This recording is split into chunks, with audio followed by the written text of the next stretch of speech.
नमस्कार।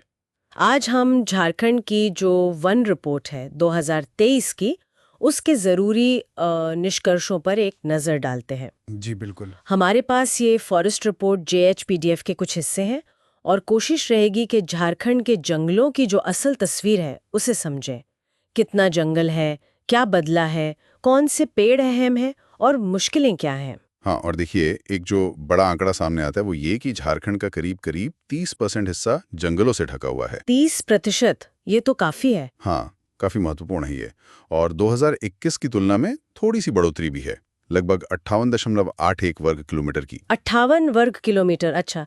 लेकिन ये राज्य इतना बड़ा है, तो क्या ये बढ़ोतरी मतलब बहुत ज्यादा है या बस एक छोटा सा पॉजिटिव साइन? हाँ, कह सकते हैं कि ये एक मामूली बढ़ोतरी है, लेकिन दिशा सही है। कम से कम घटा तो नहीं। सही बात है। और ये भी है ना कि कहीं कहीं जंगल बहुत ज्यादा हैं, जैसे आपने लातेहार का बताया। हाँ, लातेहार में तो 55% से भी ज्यादा है। 55%। और दूसरी तरफ जामताड़ा है, जहां सिर्फ 6% के आसपास। बिल्कुल, जामताड़ा में 5.94% ही है। तो ये इतना बड़ा अंतर क्यों है जिलों में? खैर, चलिए आंकड़ों में थोड़ा और गहरे उतरते हैं। हाँ, ये असमानता काफी कुछ बताती है असल में। कुल क्षेत्रफल है 79,716 वर्ग किलोमीटर और इसमें से वन है 23,765.78 वर्ग किलोमीटर, मतलब वही लगभग 29.81%। ठीक है, पर ये जो वन है, क्या ये सब एक जैसे हैं? मतलब कहीं ज्यादा घने, कहीं कम? बिल्कुल सही सवाल। सिर्फ क्षेत्रफल काफी नहीं है, क्वालिटी भी जरूरी है। और रिपोर्ट बताती है कि इसमें बहुत घने वन यानी VDF वो सिर्फ 2,635 वर्ग किलोमीटर के आसपास हैं। सिर्फ 3.31%? हाँ, सिर्फ 3.31%। ये पारिस्थितिकी के लिहाज से सबसे अच्छे माने जाते हैं। हम्म। फिर आते हैं मध्यम घने वन MDF। वो करीब 9,640 वर्ग किलोमीटर हैं, यानी लगभग 12%। और बाकी? और बाकी जो सबसे बड़ा हिस्सा है, करीब 11,489 वर्ग किलोमीटर, वो है खुले वन या ओपन फॉरेस्ट। ये 14.41% है। ओह अच्छा, तो मतलब खुले जंगल सबसे ज्यादा हैं? हाँ, और इसके अलावा झाड़ियां वगैरह भी हैं, करीब 558 वर्ग किलोमीटर। तो ये जो जिलों वाली बात थी, लातेहार, पश्चिमी सिंहभूम, हजारीबाग, टॉप पर है। जी, पश्चिमी सिंहभूम में 46.76%, हजारीबाग 46.18%।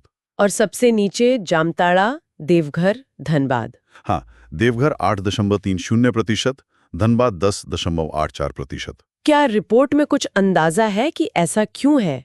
देखिए, रिपोर्ट सीधे कारण तो नहीं बताती, पर ये आंकड़े इशारा करते हैं कि स्थानीय हालात अलग-अलग हैं। कहीं शायद औद्योगिकरण ज्यादा है, कहीं खनन या कहीं संरक्षण के प्रयास बेहतर हुए होंगे। हाँ, ये हो सकता है। और कुछ जिलों में बदलाव भी दिखे हैं, जैसे गढ़वा में वन क्षेत्र बढ़ा है, अच्छा, कितना? करीब 22.93 वर्ग किलोमीटर। हाँ। वहीं चतरा में घटा भी है, 15 वर्ग किलोमीटर से ज्यादा। तो मतलब कहीं बढ़ रहा, कहीं घट रहा है। और शहरों का क्या हाल है? शहरों की स्थिति तो देखिए चिंताजनक है। सिर्फ 7.5% वन आवरण है नगर निगम क्षेत्रों में। बस 7.5%? हाँ, कई जगह तो 0% भी है। ये दिखाता है कि शहरीकरण का दबाव कितना बढ़ रहा है। हालांकि दलमा हाथी अभयारण्य जैसी जगहों पर स्थिति बेहतर है, वहां 54% से ज्यादा वन है। और ये RFA वाला क्या मामला है? Recorded forest area? हाँ, ये जरूरी है समझना। जो आधिकारिक तौर पर वन भूमि दर्ज है, यानी RFA, उसके अंदर करीब 12,500 वर्ग किलोमीटर जंगल है। ठीक। लेकिन लगभग उतना ही जंगल, करीब 11,263 किलोमीटर, इस RFA के बाहर भी है। ओहो, मतलब लगभग आधा जंगल सरकारी रिकॉर्ड में वन भूमि नहीं है। बिल्कुल, पर वो जंगल तो है, और शायद स्थानीय समुदायों के लिए बहुत महत्वपूर्ण भी है। तो इन जंगलों में पेड़ कौन से मिलते हैं? क्या कोई खास किस्म है जो ज्यादा है? मुख्य रूप से दो तरह के जंगल हैं। एक तो है शुष्क प्रायद्वीपीय साल वन। साल? हाँ, साल। ये आधे से ज्यादा हिस्से पर है, करीब 54%। और दूसरा है उत्तरी शुष्क मिश्रित पर्णपाती वन।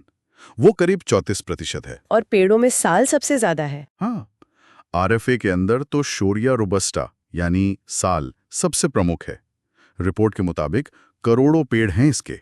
बाप रे, करोड़ों में? और RFA के बाहर, मतलब गांव वगैरह में, गांव देहात में आपको पलाश बहुत दिखेगा, आम के पेड़ दिखेंगे।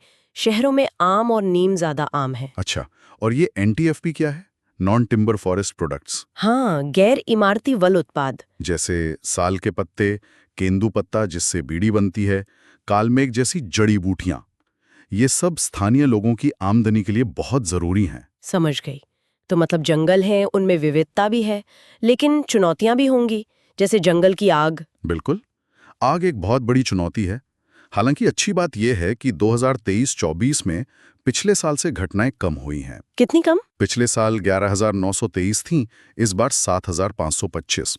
लेकिन फिर भी पश्चिमी सिंहभूम और लातेहार जैसे जिले, हाँ। इनमें अब भी बहुत ज्यादा मामले हैं। पश्चिमी सिंहभूम में 1800 से ज्यादा, लातेहार में 700 से ज्यादा। और चिंता की बात यह है कि राज्य का लगभग 40% जंगल ऐसा है जहां आग लगने का खतरा बहुत ज्यादा है। 40%? ये तो बहुत ज्यादा है। आग के अलावा और कोई खतरा? एक और बड़ा खतरा है आक्रामक विदेशी प्रजातियां, मतलब ऐसे पेड़ पौधे जो बाहर से आए और यहाँ की इकोसिस्टम को नुकसान पहुंचा रहे हैं। जैसे? रिपोर्ट में खासतौर पर लैंटाना कैमरा का जिक्र है।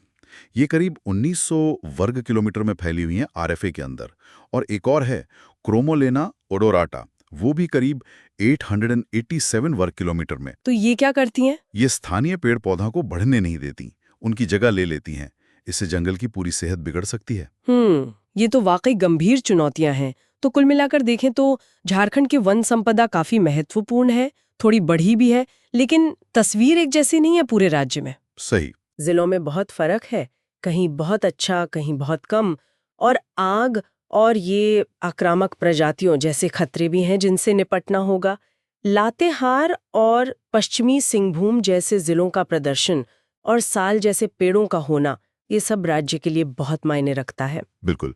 और इस पूरी बातचीत से एक आखिरी बात जो मेरे जहन में आती है, वो है RFS के बाहर के जंगलों की। हाँ, वो आधा हिस्सा जो रिकॉर्ड में नहीं है। हाँ, क्योंकि ये जंगल भी हैं और शायद झारखंड की जो बड़ी ग्रामीण और आदिवासी आबादी है। हाँ, लगभग 76% ग्रामीण और 26% आदिवासी। बिल्कुल। तो उनकी आजीविका शायद इन जंगलों पर बहुत निर्भर करती है, जो पारंपरिक रूप से इस्तेमाल होते आ रहे हैं। तो सवाल ये उठता है कि इन जंगलों का प्रबंधन कैसे हो? संरक्षण की जरूरतें और स्थानीय लोगों की जरूरतें, इनके बीच संतुलन कैसे बने, खासकर उन जंगलों के लिए जो कागजों पर वन नहीं हैं। ये वाकई एक अहम सवाल है जिस पर सोचने की जरूरत है।